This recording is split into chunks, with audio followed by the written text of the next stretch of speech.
ये कि दिसंबर में जो फ्लाइट्स में भारी गड़बड़ियां हुई थी, उसके बाद डीजीसीए ने इंडिगो को अपना विंटर शेड्यूल 10% कम करने को कहा।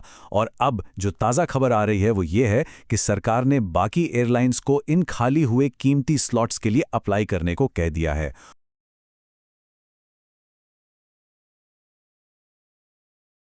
तो चलिए शुरू करते हैं। लेकिन हाँ, सबसे पहले एक जरूरी बात, ये जो भी हम आपको बता रहे हैं ये सिर्फ जानकारी के लिए है। हम कोई सेबी रजिस्टर्ड एडवाइजर नहीं है, तो प्लीज इसे किसी भी स्टॉक को खरीदने या बेचने की सलाह बिल्कुल मत समझिएगा। नमस्कार। आज हम बात करने वाले हैं देश की सबसे बड़ी एयरलाइन इंडिगो के बारे में और उनके हालिया नतीजों में छिपी एक बड़ी पहेली के बारे में। सोचिए, एक तरफ तो कंपनी का मुनाफा बुरी तरह गिर गया, लेकिन दूसरी तरफ उनकी कमाई बढ़ती ही जा रही है। तो आखिर ये हो क्या रहा है, चलिए समझते हैं। सबसे पहले चलिए सीधे उन नंबर्स पर नजर डालते हैं जिन्होंने मार्केट में एक तरह की खलबली मचा दी है। अब सवाल ये उठता है कि भाई ऐसा कैसे हो सकता है कि इंडिगो का प्रॉफिट मतलब मुनाफा लगभग 78% तक गिर जाए, जबकि उनका रेवेन्यू यानी टोटल कमाई बढ़ रही हो। यही वो गुत्थी है जिसे आज हम मिलकर सुलझाने वाले हैं। जरा इन आंकड़ों को देखिए, ये अपने आप में पूरी कहानी कह रहे हैं। पिछले साल इसी क्वार्टर में नेट प्रॉफिट था करीब 2448 करोड़ रुपए, और इस साल ये घटकर सिर्फ 550 करोड़ है गया। लेकिन मजे की बात यह है कि रेवेन्यू 6% बढ़कर 23,000 करोड़ के भी पार चला गया। मतलब साफ है, लोग तो इंडिगो में सफर कर रहे हैं, बिजनेस आ रहा है, तो फिर ये सारा पैसा, ये सारा प्रॉफिट आखिर गया कहाँ? तो प्रॉफिट में इस भारी गिरावट के पीछे की असली वजह क्या है? क्या कंपनी के बिजनेस में कोई बड़ी गड़बड़ हो गई है? चलिए इस रहस्य से पर्दा उठाते हैं। इस पहेली को समझने के लिए ना हमें एक फाइनेंशियल टर्म को समझना होगा, एक्सेप्शनल आइटम्स। अब ये क्या होते हैं? देखिए, ये वो एक बार के खर्चे होते हैं जो कंपनी के रोज के कामकाज का हिस्सा नहीं होते। मान लीजिए कोई अचानक से बड़ा खर्चा आ गया जो बार बार नहीं होने वाला, बस वही है ये। और इंडिगो के केस में इस तिमाही में ऐसे ही दो बड़े एक्सेप्शनल खर्चे आ गए। पहला, सरकार के कुछ नए लेबर कानून आए हैं जिसके लिए कंपनी को करीब 969 करोड़ रुपए अलग रखने पड़े। और दूसरा, याद है दिसंबर में फ्लाइट्स में कितनी दिक्कतें हुई थी? उन सब की वजह से कंपनी को करीब 577 करोड़ रुपए का खर्चा आया।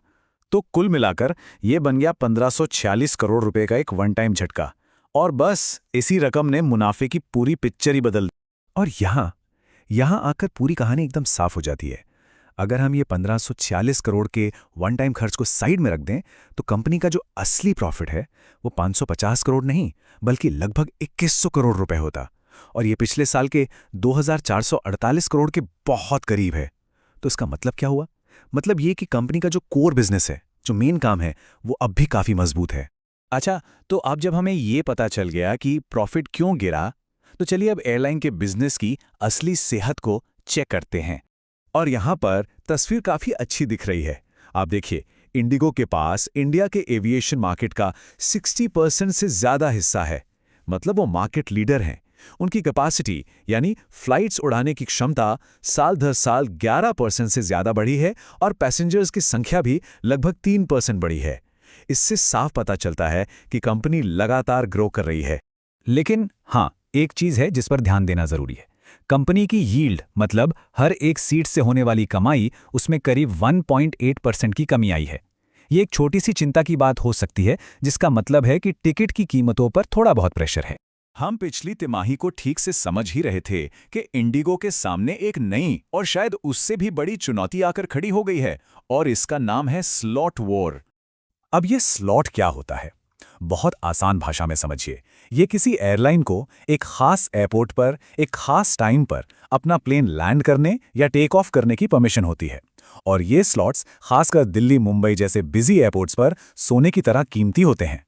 तो हुआ ये कि दिसंबर में जो फ्लाइट्स में भारी गड़बड़ियां हुई थी, उसके बाद डीजीसीए ने इंडिगो को अपना विंटर शेड्यूल 10% कम करने को कहा। और अब जो ताज़ा खबर आ रही है वो ये है कि सरकार ने बाकी एयरलाइंस को इन खाली हुए कीमती स्लॉट्स के लिए अप्लाई करने को कह दिया है। और बस यहीं से असली स्लॉट वॉर की शुरुआत हो रही है। और देखिए, ये कोई छोटा मोटा मामला नहीं है। हम बात कर रहे हैं इंडिगो के 700 से ज्यादा स्लॉट्स की, जो अब एयर इंडिया और आकाशा जैसी दूसरी कंपनियों को मिल सकते हैं। अगर ऐसा हो गया ना, तो ये इंडिगो के मार्केट शेयर पर एक परमानेंट असर डाल सकता है। ये एक बहुत बड़ा रिस्क है जिस पर शायद बहुत से लोगों का ध्यान नहीं गया है। तो इन सारी अच्छी और बुरी बातों को ध्यान में रखते हुए मार्केट के जो एक्सपर्ट्स हैं, वो आखिर भविष्य को देख कैसे रहे हैं? सबसे पहले तो कंपनी के सीईओ पीटर एल्बर्स का खुद कहना है कि ये शॉर्ट टर्म पेन है, मतलब ये एक छोटी अवधि की दिक्कत है। उनका मानना है कि ये मुश्किल दौर निकल जाएगा और वो लंबे समय के लिए काफी मजबूत हैं। मार्केट जाहिर है इस पर बटा हुआ है। एक तरफ है बुलिश लोग जैसे जेफरीज और मोतीलाल ओसवाल जो कह रहे हैं कि स्टॉक खरीदना चाहिए। उनका तर्क सिंपल है कि इंडिगो ही भारत की अकेली एयरलाइन है जो लगातार मुनाफा कमाती है। वहीं दूसरी तरफ कुछ एनालिस्ट हैं जो कह रहे हैं कि अभी रुको और देखो, क्योंकि लेबर कॉस्ट और स्लॉट खोने का रिस्क अभी भी बना हुआ है। और ये सारी बातें हमें इस पूरे विश्लेषण के सबसे बड़े और आखिरी सवाल पर ले आती हैं। तो बड़ा सवाल यही है, क्या इंडिगो की ये मौजूदा परेशानियां बस एक टेम्पररी टर्बुलेंस हैं, मतलब हवा में एक छोटा मोटा झटका जो जल्दी ही खत्म हो जाएगा, या फिर ये उसकी उड़ान के रास्ते में, उसके बिजनेस में एक बड़े और परमानेंट बदलाव का संकेत है? इस सवाल का जवाब ही इंडिगो का आने वाला कल तय करेगा।